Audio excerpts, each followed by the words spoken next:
தாய் தமிழ் உறவுகளுக்கு வணக்கம். தமிழக வெற்றிக்கழக ஆட்சியை கவிழ்க்க திமுகவால் அனுப்பப்பட்டார். தமிழக வெற்றிக்கழக ஆட்சியை கவிழ்க்க திமுகவால் அனுப்பப்பட்டார் என்ற தலைப்பில் இந்த காணொலியை நாம் காண்கிறோம்.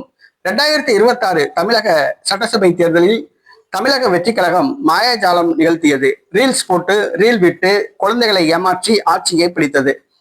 234 தொகுதிகளில் 108 தொகுதிகளில் வெற்றி பெற்றது. 2 தொகுதிகளில் வெற்றி பெற்ற காரணத்தினால் ஜோசப் விஜய் தன் திருச்சி கிழக்கு தொகுதி சட்டசபை உறுப்பினர் பதவியை ராஜினாமா செய்தார். 107 தொகுதிகள் இருந்தன. அறுதி பெரும்பான்மைக்கு 11 தொகுதிகள் தேவைப்பட்டது. திமுக தோழமை கட்சிகள் ஆதரவுடன் ஜோசப் விஜய் ஆட்சி அமைத்தார். மே 10ஆம் தேதி தமிழக வெற்றிக்கழக அரசு சட்டசபையில் நம்பிக்கை தீர்மானத்தில் வெற்றி பெற்றது. தற்பொழுது திமுக தோழமை கட்சிகள் கூட்டணியுடன் ஆட்சி செய்து வருகிறது. தற்பொழுது தமிழக வெற்றிக்கழக சட்டசபை உறுப்பினர்களை குதிரை பேரம் நிகழ்த்தி ஆட்சியை கவிழ்க்க திமுக முயற்சித்து வருகிறது. பிரச்சனைகள் பெரிதாக வெடித்தன. வழக்கு பதிவு செய்யப்பட்டு விசாரணை நடைபெற்று வருகிறது. இந்த சூழ்நிலையில் தமிழக வெற்றிக்கழக ஆட்சியை கவிழ்ப்பதற்காக திமுகவால் அனுப்பப்பட்டார் ஒரு முக்கிய தலைவர். தமிழக வெற்றிக்கழக ஆட்சியை கவிழ்க்க திமுகவால் அனுப்பப்பட்டார் ஒரு முக்கிய தலைவர். அவர் வேறு யாருமல்ல, மதிமுக பொதுச் செயலாளர் வைகோ. மதிமுக பொதுச் செயலாளர் வைகோ இவர் திமுகவால் அனுப்பப்பட்டவர். திமுக தோழமை கட்சியாக ஏறத்தாழ 10 ஆண்டுகளுக்கு மேலாக இவர் இருந்தவர். தற்பொழுது தமிழக வெற்றிக்கழக ஆட்சியை கவிழ்ப்பதற்காக வைகோ அனுப்பி வைக்கப்பட்டுள்ளார். இதை விஜய் புரிந்து கொள்ள வேண்டும். மதிமுக பொதுச் செயலாளர் வைகோ ஒரு அரசியல் நிலைப்பாட்டில் உறுதியான நிலைப்பாடு இல்லாதவர். அவர் திமுக, அதிமுக, காங்கிரஸ், பாஜக என்று பல கட்சிகளிடம் மாறி மாறி கூட்டணி அமைத்தவர். அவர் ஏற்கனவே 2006ஆம் ஆண்டு நடைபெற்ற தமிழக சட்டசபை தேர்தலில் கருணாநிதி மைனாரிட்டி ஆட்சி அமைத்த போது தேர்தலுக்கு ஒரு சில நாட்களுக்கு முன்பாக திமுகவை கவிழ்த்துவிட்டு அவர் அதிமுக கூட்டணிக்கு சென்றவர்.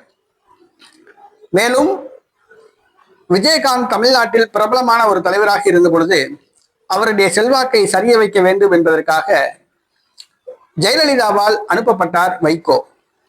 அந்த தேர்தலில் திமுக ஆட்சியை பிடித்திருக்க வேண்டும். ஆனால் விஜயகாந்தை முதலமைச்சராக்குவதாக கூறி மக்கள் நல கூட்டணியை உருவாக்கி காங்கிரஸ் அல்லாத மற்ற திமுக கூட்டணி கட்சிகள், மார்க்சிஸ்ட் கம்யூனிஸ்ட் கட்சி, இந்திய கம்யூனிஸ்ட் கட்சி, தமிழ் மாநில காங்கிரஸ், விடுதலை சிறுத்தை கட்சி, மதிமுக ஆகிய அடங்கிய மக்கள் நல கூட்டணியை உருவாக்கி விஜயகாந்தை ஒண்ணுமில்லாமல் பண்ணினார். விஜயகாந்த் தான் போட்டியிட்ட தொகுதியிலேயே டெபாசிட் இழந்தார். விஜயகாந்த் 2 முறை தமிழக சட்டசபைக்கு தேர்வு செய்யப்பட்டார். சட்டசபை எதிர்க்கட்சி தலைவராக இருந்தார். அவரை முதலமைச்சர் ஆக்குவதாக கூறி மக்கள் நல கூட்டணியை உருவாக்கி அவரை டெபாசிட் இழக்க செய்தார். அதற்கு பிறகு தேமுதிக காணாமல் போய்விட்டது. ஆக தற்பொழுது தமிழக வெற்றிக்கழக ஆட்சியை கவிழ்ப்பதற்காக, விஜயை வீழ்த்துவதற்காக